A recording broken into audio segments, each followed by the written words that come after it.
విజయనగరం ఉగ్ర పేలుళ్ల కుట్ర కేసులో ఎన్ఐఏ స్పీడ్ పెంచింది. ఉగ్రవాదులు సిరాజ్ సమీర్లను ఎన్ఐఏ విచారిస్తోంది. ఇందులో భాగంగా సిరాజ్ సమీర్లను ఎన్ఐఏ అధికారులు ఢిల్లీలో విచారించే అవకాశం ఉన్నట్టుగా తెలుస్తోంది.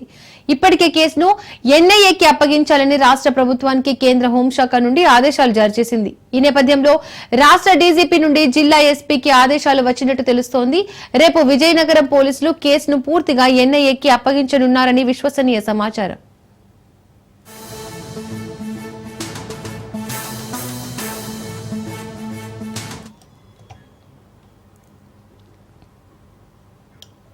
ఇదే అంశానికి సంబంధించి మరికొంత సమాచారాన్ని మా ప్రతినిధి సౌమ్య అందిస్తారు.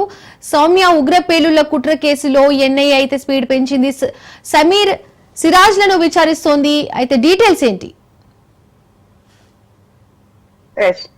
పహల్గామ్ ఉగ్రదాడి తర్వాత మనం చూసుకున్నట్లయితే ఆపరేషన్ సింధూర్ లో భాగంగా ఏదైతే స్లీపర్ సెల్స్ అదే విధంగా ఉగ్రముక్కులు యాక్టివ్ అయినట్లుగా గుర్తించినటువంటి కేంద్ర ప్రభుత్వం ప్రత్యేకించి వారి మీద దృష్టిని సారించిందని చెప్పుకోవచ్చు. అయితే ఈ నేపథ్యంలోనే అనుమానాస్పద రీతిలో కనిపిస్తున్నటువంటి విజయనగరానికి సంబంధించినటువంటి సిరాజ్ అదేవిధంగా హైదరాబాద్ కి చెందినటువంటి సమీర్, వీళ్ళిద్దరిని కూడా దాదాపు 2 నెలలు అవుతుంది విజయనగరానికి సంబంధించినటువంటి పోలీసులు కస్టడీలోకి తీసుకున్నారు. అయితే వీళ్ళని కస్టడీలోకి తీసుకొని విచారించిన తర్వాత పలు కీలకమైనటువంటి అంశాలు వెలుగు చూస్తాయని చెప్పుకోవచ్చు. అనేక రకాలైనటువంటి విషయాలు ఉగ్రదాడులకు సంబంధించి బయటపడడం కూడా తెలిసింది. అయితే ఇప్పటికే వీళ్ళిద్దరూ కూడా విశాఖ సెంట్రల్ జైల్లో రిమాండ్ మీద ఉన్నారు. అయితే ఈ నేపథ్యంలో ఈ కేసు మీద మరికాస్త దూకుడు పెంచడం కోసం అటు ఎన్ఐఏ అధికారులు అయితే మాత్రం ఈ కేసును స్పీడప్ చేయడానికి కోరారు. అయితే దీంతో కేంద్ర హోంశాఖ రాష్ట్ర ప్రభుత్వానికి వాళ్ళిద్దరినీ కూడా పూర్తిగా ఎన్ఐఏకి అప్పచెప్పాలి, కేంద్రానికి అప్పచెప్పాలి అని చెప్పి కోరడం జరిగింది. అయితే దీనిలో భాగంగానే ప్రస్తుతం రాష్ట్ర డీజీపీ విజయనగరానికి చెందినటువంటి ఎస్పీకి ఆదేశాలు కూడా ఇప్పటికే ఇవ్వడం జరిగింది. ఇక సోమవారం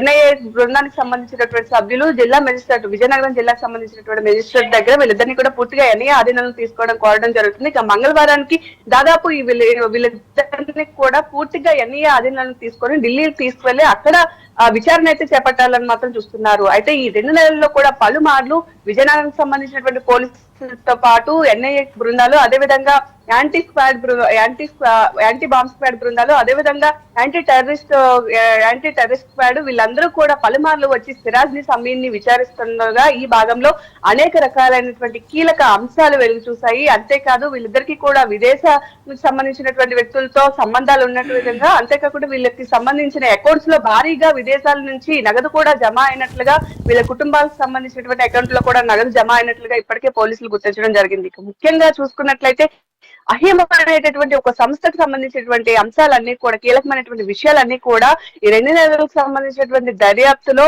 బయటపడడం జరిగింది. ఈ అహీమ్ సంస్థకు సంబంధించినటువంటి గ్రూప్ లో దాదాపు దేశానికి సంబంధించినటువంటి అనేక మంది సభ్యులు కూడా భాగస్వామ్యులుగా ఉన్నారు అని తేలింది. కాబట్టి ఈ కేసులో చాలా వరకు స్పీడప్ పెంచి దేశవ్యాప్తంగా ఉండేటటువంటి ఈ అహీమ్ గ్రూప్ కు సంబంధించినటువంటి సభ్యులు అసలు ఎవరు, వీళ్ళ నెక్స్ట్ ప్లాన్ ఏంటి, ఏం చేయాలనుకుంటున్నారు, వీళ్ళకి ఎక్కడి నుంచి సపోర్ట్ వస్తుంది, ఇలా పలు యాంగిల్లో కేసును దర్యాప్తు చేయడం కోసం ఎన్ఐఏ ఎలాంటి నిర్ణయం తీసుకుందని మాత్రం తెలుస్తుంది. ఏదేమైనా సరే ప్రస్తుతం వీళ్ళిద్దరిని కూడా మంగళవారానికి పూర్తిగా ఎన్ఐఏ ఆధీనంలోనికి తీసుకోబోతున్నారని తెలుస్తుంది. ఇక ఎన్ఐఏ దర్యాప్తు చేపట్టిన తర్వాత ఎలాంటి విషయాలు వెలుగులోకి వస్తాయని చెప్పేది మాత్రం ప్రస్తుతం చర్చాంశనీయంగా మారింది.